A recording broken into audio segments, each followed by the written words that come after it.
நடிகை ரோஜா 90s kids favourite நடிகைகளில் ரோஜாவும் ஒருத்தர். Cinema தாண்டி அரசியல்லையும் கால் பதிச்ச ஒரு நடிகை. ஜெகன்மோகன் ரெட்டியினுடைய ஒய்எஸ்ஆர் காங்கிரஸில் எம்எல்ஏ ஆகி அமைச்சர் வரைக்கும் உயர்ந்தவர். அப்படிப்பட்ட அவர் தற்போது தனியார் யூடியூப் சேனல்களுக்கு நிறைய பேட்டிகளை கொடுத்துக்கிட்டு இருக்கிறாரு. அவங்க கொடுக்குற எல்லா பேட்டிகளுமே பயங்கர ட்ரெண்ட் ஆகுது. காரணம் ரோஜாவோட வெளிப்படையான கேஷுவலான அந்த பேச்சை மக்கள் ரசித்து கேட்குறாங்க. இப்படி எல்லா கேள்விகளுக்கும் பதிலளிக்கக்கூடிய ரோஜா அரசியல் குறித்த கேள்வி கேட்கும்போது எல்லா அரசியல் தலைவர்களுக்கும் தன்னோட கருத்துக்களை சொல்லக்கூடிய நடிகை ரோஜா, சீமானவர்கள் பற்றி நீங்கள் என்ன நினைக்கிறீங்க, அவருக்கு எதுவும் நீங்கள் அட்வைஸ் சொல்ல விரும்புகிறீங்களா அப்படிங்கிற கேள்விக்கு பதிலளிக்க மறுத்திருக்கிறாங்க. சீமானவர்களை பற்றி நான் ஏதாவது சொல்ல போய் அது சர்ச்சை ஆகிடுமோன்னு பயமாக இருக்குது, அதனால் நான் எந்த கருத்தும் சொல்ல விரும்பலை, அவரோட பேச்சை பார்த்தாலே எனக்கு பயமாக இருக்கும் அப்படின்னு ரோஜா அவர்கள் சொல்லியிருக்கிறாங்க.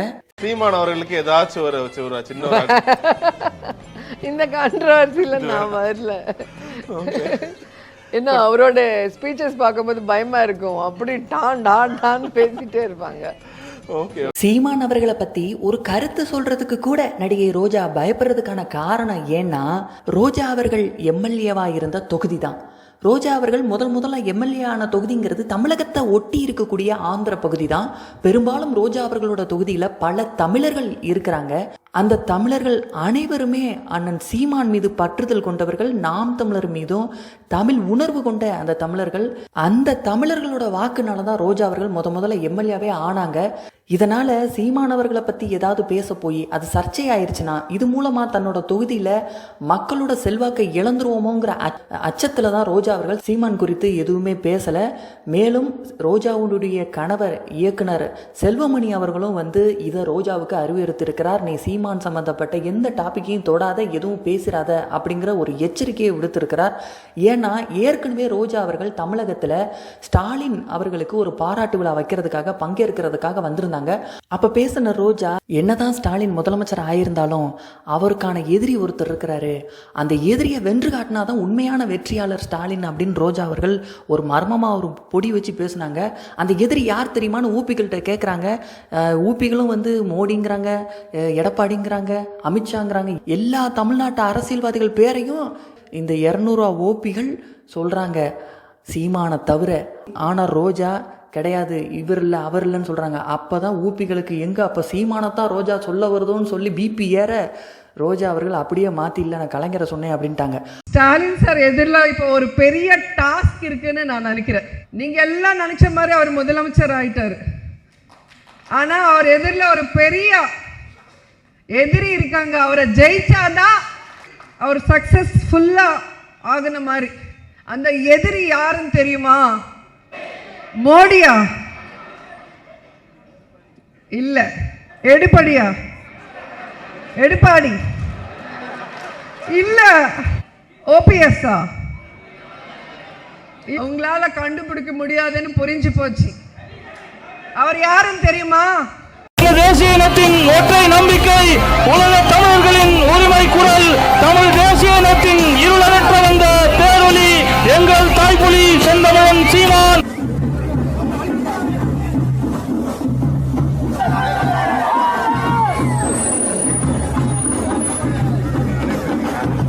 அப்படி சீமானவர்களோட பேரையே உச்சரிக்கல ரோஜா. அந்த வீடியோ பயங்கர ட்ரெண்ட் ஆச்சு. சீமானத்தான் ரோஜா குறிப்பிடுறாங்களோ அப்படின்னு சொல்லி அதுலேயே உஷாராயிட்டாங்க ரோஜா. ஆஹா, தமிழ்நாட்டில் ஸ்டாலினுக்கு அடுத்தபடியாக மிகுந்த செல்வாக்கு உள்ள தலைவர் சீமான் தான் போல, அப்போ நம்ம ரொம்ப கவனமாக பேசணும் அப்படிங்கிறதுல உறுதியாக இருக்கிறாங்க. இப்போ 2வது முறையாக சீமான் குறித்து கேள்வி வருவோம் பதறி, நான் எதுவுமே கருத்து சொல்லலை, இந்த கான்ட்ரவர்சிக்குள்ளே நான் வரல, என்னை விட்டுடுங்கன்னு ஓடிட்டாங்க. ஆனால் அதே ரோஜா விஜய் குறித்த கேள்வி வரும்போது விஜய்க்கு பயங்கரமான அட்வைஸ் மலையை பொழிகிறாங்க. இந்த மாதிரி ஒரே தேர்தலில் முதலமைச்சர் ஆகலாம் அப்படிங்கிறது சினிமாவில் வேணால் நடக்கும், ரியல் லைஃப்பில் நடக்காது, மக்களை ரொம்ப நாள் நடித்து ஏமாற்ற முடியாது அப்படின்னு நடிகை ரோஜா அவர்கள் விஜய்க்கு பல அட்வைஸை கொடுத்துருக்குறாங்க. பாலிடிக்ஸில் வந்தேன்னா இறங்கி உழைப்பாளி மாதிரி வேலை செய்யணும். சினிமா ஹீரோன்னா உங்களுக்கு தெரியும், அவங்க ஒரு கடவுள் மாதிரி, ஒரு கிங் மாதிரி, எல்லாருமே எல்லாம் அவங்களுக்கு அரேஞ்ச் பண்ணி வச்சு அவங்க உட்காந்துட்டு அது அந்த பவரோ இல்லை அந்த பேரோ அது அவங்க வந்து என்ஜாய் பண்ணலாம். ஆனால் பாலிடிக்ஸில் அப்படி இல்லை. எவ்ரிடே எவ்ரி செகண்ட் நீங்கள் எடுக்கிற டெசிஷன் பொறுத்து தான் உங்கள் பார்ட்டி உங்களோட பொலிட்டிக்கல் வாழ்க்கை இருக்கும். அந்த உடனே சிஎம் ஆகிடும், வந்த உடனே சைன் பண்ணோன்னா அது சினிமாவில் முடியும், ரியல் லைஃப்பில் முடியாது. பாலிட்டிக்ஸுங்கிறது கேஸ்ட்டு, பவரு, பணம் எல்லாமே இருக்கும். அண்ட் அந்த லாஸ்ட் 2 months இருக்கும் இல்லையா பவர் பாலிட்டிக்ஸ். ஸோ அந்த நேரத்தில் யார் ஜனங்களை வந்து கன்வின்ஸ் பண்ண முடியுமோ, அது பொய் சொல்லி கன்வின்ஸ் பண்ணுவாங்களா, மிரட்டி கன்வின்ஸ் பண்ணுவாங்களா, இல்லை பணத்தால் கன்வின்ஸ் பண்ணுவாங்களா தெரியாது. அது யார் பண்ண முடியுமோ அவங்க தான் பவருக்கு வரும். ஸோ நம்ம மேலே இருக்கிற அன்பு பாசம் டிஃப்ரெண்ட், ஓட்டிங் டிஃப்ரெண்ட். ஸோ நம்ம வந்து பெரிய ஹீரோ, நம்ம மேலே நிறைய அன்பு இருக்கிறதுனால நம்ம சக்ஸஸ் ஆகலாம்ங்கிற அப்படின்னு சொல்ல முடியாது. அது கண்டிப்பாக ஜனங்களுக்கு கனெக்ட் ஆகும். நம்ம பொய் சொல்கிறோமா உண்மை சொல்கிறோமாங்கிறது அந்த ஒரு ஆறா இருக்கும், அது வந்து ஜனங்களுக்கு கனெக்ட் ஆகிடும். சமீபத்தில் நடிகை தேவயானியினுடைய நிழற்குடை திரைப்படத்துக்கான ப்ரொமோஷனுக்கு அண்ணன் சீமான் வந்திருந்தார். அந்த திரைப்படத்தை வாழ்த்தி பேசியிருந்தார். இந்த திரைப்படம் வெற்றி பெறுறதுக்கான தன்னுடைய வாழ்த்துக்களையும் சொல்லியிருந்தார். அந்த நிகழ்விலிருந்தே நடிகை தேவயானிக்கும் தேவயானியினுடைய கணவர் ராஜகுமாரனுக்கும் அண்ணன் சீமானுக்கும் ஒரு நல்ல நட்பு ஏற்பட்டிருக்கு. தேவயானியினுடைய கணவர் ராஜகுமாரன் வந்து ஒரு தொலைக்காட்சி ஊடகத்துக்கு பேட்டி அளிக்கும் போது விஜயை கடுமையாக விமர்சித்து பேசுகிறாரு. ஏற்கனவே ஒரு பல பேட்டிகளில் சொல்லியிருக்கிறாரு, நல்லது செய்யணும்னா முதலமைச்சராகி தான் செய்யணுங்கிற அவசியம் இல்லை. விஜய் கிட்ட பல ஆயிரம் கோடி பணம் இருக்குது, அதில் ஒரு 10 கோடி எடுத்தாலே பல குடும்பத்தோட வறுமையை ஒழிச்சிடலாம். ஆனால் அதெல்லாம் அவர் செஞ்சுருக்கிறாரா? செட்டிலேயே யார்ட்டையும் பேச மாட்டாருங்க, அவர் தனியாக போய் உட்காந்துருப்பார், யார் கூடயும் நெருங்கி பழக மாட்டார். ஆனால் விஜயகாந்த் வந்து அப்படி கிடையாது. செட்டில் லைட்டு பிடிக்கிற பையன், மைக்கு போடுற பையன்ட்ட கூட சமமாக உட்காந்து பேசுவார், அவன் கூட தரையில் உட்காந்து சாப்பிடுவார். அப்படிப்பட்டவர்கள் வந்து அரசியலுக்கு வந்து வெற்றி பெற்றிருக்கிறாங்க. ஆனால் விஜயால் இப்படி திடீர்னு வந்து மக்கள்கிட்ட புகுந்து மக்கள் மனசில் இடம் பிடிக்க முடியும்னு நான் நம்பலை, நான் நினைக்கல. டெபாசிட் கூட வாங்க மாட்டார் விஜய் அப்படின்னு ராஜகுமாரன் சொல்கிறாரு. நல்லது செய்கிறதுக்கு ஒருவர் வந்து அரசியலுக்கு வந்து முதல்வர் ஆகி தான் செய்யணுமா? காரில் போவார்கள், இறங்குவார்கள், செட்டுக்குள்ளே போவார்கள், நடிப்பார்கள். வெளியில் அங்கே இருக்கிற ஷூட்டிங்கில் இருக்கிறவங்களோடவே உங்களால் பேச முடியாது. எல்லாரோடவும் யாரும் உங்களோட எல்லாரும் பக்கத்தில் வந்துட முடியாது. உங்களுக்கு நீங்களே ஒரு பாதுகாப்பு வளையம் வச்சுட்டு இவ்வளோ வருஷம் 30 வருடம் வாழ்ந்து விட்டு இப்போ எல்லா வளையத்தையும் உடைச்சிட்டு நான் நடுவில் போய் நிற்பேன்னா முடியவே முடியாது, சான்சஸே இல்லை. 2 கட்சிக்கு அப்பால் பட்டு தனியாக நின்றால் எதுவுமே ஆக முடியாது, டெபாசிட் கூட வாங்க முடியாது. விஜயகாந்த் அவர்களை விட்டுட்டோம், விஜய் அவர்களை விட்டுறாதீங்கன்ற ஆக்டர் தீனா பேசும்போது எனக்கு சீமானன்னா உசுறு, அவர்னா எனக்கு ரொம்ப பிடிக்கும், என் சொந்த அண்ணே மாதிரி, நான் அவரை பற்றி பேசணும்னா பேசிக்கிட்டே இருப்பேன் அப்படின்னு சீமான் மீது அவர் வைத்திருக்கக்கூடிய அன்பை பகிர்ந்துக்கிறாரு. அண்ணனை பற்றி பேசணும்னா பேசினே இருப்பேன், அண்ணனை பற்றி ஒரு நாள் பேசிகிட்டே இருப்பேன். நான் யாரை பற்றியும் பேச மாட்டேன். பொதுவாக என்ன சொல்றாங்க, ஏதோ தேவைக்காக பேசுகிறான்னு கிடையாது. அண்ணன் உயிர், பயங்கரமான உயிர் அண்ணன். சமீபத்தில் நடந்த ஒரு சினிமா நிகழ்வில் நடிகை வினோதினி எங்கேயும் எப்போதும்ல தொடங்கி அதற்கு பிறகு பல திரைப்படங்களில் நடித்திருக்கக்கூடிய நடிகை வினோதினி வந்துட்டு ஒரு யூடியூப் சேனல் வச்சுருக்கிறாங்க, வினோதினி அஃபிஷியல்னு சொல்லிட்டு. அதில் லட்சக்கணக்கான சப்ஸ்கிரைபர் இருக்கிறாங்க. தொடர்ந்து நிறையா சமூக பொறுப்புள்ள ஒரு நபர், நடிகைங்கிறத தாண்டி சமூக பொறுப்புள்ள ஒரு நபர், நிறையா விழிப்புணர்வு ஏற்படுத்தக்கூடிய ஒரு நல்ல காணொலிகளை போட்டுக்கிட்டு இருந்தாங்க. இப்போ சமீபமாக போடுறதே இல்லை. ஏன் போடலை அப்படின்னு கேட்டால், எங்கள் தற்குறிகளுக்கெல்லாம் புத்தி சொல்லி என் நேரத்தை நான் வீண் பண்ண விரும்பலைன்னு ஒரே போடா போட்டு விஜய் கட்சி இந்த அணில்களுக்கு செருப்படி கொடுத்துருக்காங்க. ரெகுலரா இந்த வீடியோஸ் வந்து மெசேஜ் ஓரியன்டா போட்டு இருந்தீங்க சோசியல் மீடியால, இப்ப சமீப காலமா குறைஞ்சிடுச்சு. ஏன் போடுறது நீங்க? இந்த மக்கள் அதுக்கு வந்து ஒர்த் இல்லைன்னு முடிவு பண்ணிட்டேன் சார். ஏன்னா நான் உண்மையாக அதான் நினைக்கிறேன். ஏன்னா பர்சனல் இன்ட்ராக்ஷன் வித் பீப்புள், 41 உயிர்கள் வந்து கரூரில் போயிருக்கு. உதாரணத்துக்கு சொல்கிறேன், ஒரு உதாரணமாக சொல்கிறேன். நான் எந்த கட்சி சார்பாகவும் இப்போ பேசலை. 41 உயிர்கள் போயிருக்கு. அந்த குடும்பங்களே அந்த விஷயத்த மறந்துட்டு கடந்து போகிறாங்க. அப்படி அவங்களுக்காக எதுக்கு நம்ம பேசணும் அப்படிங்கிறத எனக்கு ரொம்ப ஒரு மாதிரி விரக்தியாக இருக்குது. அதே போல் மீசி ராஜேந்திரன், விஜயகாந்துக்கு மேலே ரொம்ப பற்று கொண்ட அன்பு கொண்ட ஒரு நபர், தேமுதிகவில் வந்து இருக்கக்கூடிய ஒரு நபர் தான் மீசி ராஜேந்திரன். அவர் வந்து விஜயகாந்துக்கு பிறகு விஜய் தான் அப்படின்னு இந்த தாவேக்கா தற்குறிகள்லாம் சொல்கிறாங்களே, இதை பற்றி நீங்கள் என்ன நினைக்கிறீங்க அப்படின்னு கேட்டால், விஜய் வந்து விஜயகாந்த் உடல்நிலை சரியில்லாதப்ப வந்து பார்க்கல, அரசியலில் விஜயகாந்த் இருக்கும்போது அவர் ஆதரித்து ஒரு வாரத்தை பேசலை.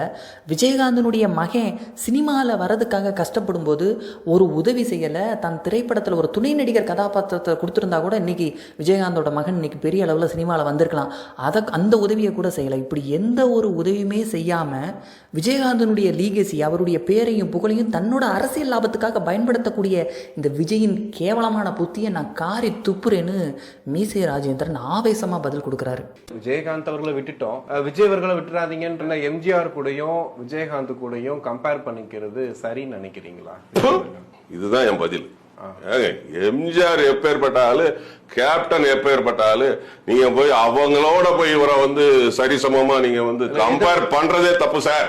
41 உயிர் எம்ஜிஆர்னால செத்துருக்காங்களா? 41 உயிர் இல்ல திரு விஜயகாந்த்னால செத்துருக்காங்களா? அப்ப இவரால செத்துருக்காங்களா? அப்புறம் எப்படி சார் கம்பேரிசன் பண்றீங்க? இப்படி ஒட்டுமொத்த தமிழ் திரையுலகத்தில் இருக்கக்கூடிய எல்லாருமே விஜயை எதிர்க்கிறாங்க, விஜயை விமர்சிக்கிறாங்க. ஆனால் பெரும்பாலான தமிழ் திரையுலகில் இருக்கிறவங்க அண்ணன் சீமானை ஆதரிக்கிறாங்க. அது அப்படியே வெளிப்படையாக தெரியுது. காரணம், ஒவ்வொரு திரைப்படங்களிலும் வெற்றி பெறதுக்காக சின்ன சின்ன பட்ஜெட் திரைப்படங்கள், புதுமுகமாக வரக்கூடிய நடிகைகள் அவங்க நல்லா வரணுங்கிறதுக்காக அரசியலில் எவ்வளோ பிஸியாக இருந்தாலும் அத்தனை திரைப்படங்களுக்கு ப்ரொமோஷனுக்காக போய் அவர்களை வாழ்த்தி அவர்களை சப்போர்ட் பண்ணுறாரு திரு சீமான். மேலும் இப்போ சினிமான்னு எடுத்துக்கிட்டோன்னா ஆன் ஸ்க்ரீன் ஆஃப் ஸ்க்ரீன் அப்படின்னு ரெண்டாக பிரிக்கலாம். ஆன் ஸ்க்ரீனில் நம்ம பார்க்குற நடிகைகள் இவங்கெல்லாம் 20% தான் இந்த சினிமா அப்படிங்கிற அந்த ஃபீல்டில். ஆனால் 80% மக்கள் இந்த திரைக்கு பின்னால் வேலை பார்க்குறவங்க, கேமரா பிடிக்கிறவன், லைட்டு போடுறவன், ஸ்டண்ட் மாஸ்டர், ஒளிப்பதிவாளர் அப்படின்னு அவங்களோட முகமெல்லாம் ஆன் ஸ்க்ரீனில் வராது. அப்படிப்பட்ட 80% ஆஃப் ஸ்க்ரீனில் இருக்கக்கூடியதில் பெரும்பாலானோர் அண்ணன் சீமானை ஆதரிக்கிறாங்க, சீமானுக்கு வாக்கு செலுத்த தயாராக இருக்கிறாங்க. ஒருத்தர் கூட விஜயை ஆதரிக்கலை. இப்போ விஜய் கமலஹாசன் கட்சி ஆரம்பித்தப்போ கூட ஏகப்பட்ட நடிகைகள் கமலஹாசன் பின்னாடி வந்தான். நிறையா முகம் தெரிந்த பழைய நடிகைகள்லாம் கமலஹாசனை ஆதரித்து பிரச்சாரம் பண்ணாங்க, கூட நின்னாங்க. ஆனால் விஜய்க்கு இன்னைக்கு வரைக்கும் எவனும் கூட நிற்கல. இந்த தாடி பாலாஜி நின்னவன் கூட விஜயை விமர்சிச்சுட்டு ஓடிக்கிட்டு இருக்கிற தாடி பாலாஜி இந்த 41 பேர் கரூர் சம்பவத்துக்கு பிறகு. இப்படி திரைத்துறையில் இருக்கிறவர்களே விஜயை வெறுக்கிறார்கள், விஜயோட குணத்தை நன்கு அறிந்திருக்கிறார்கள். அப்படிப்பட்ட சூழல்ல இவர் எப்படி மக்களை கவர்ந்து வாக்குகளை வாங்கி முதல்வராக ஆக முடியும்?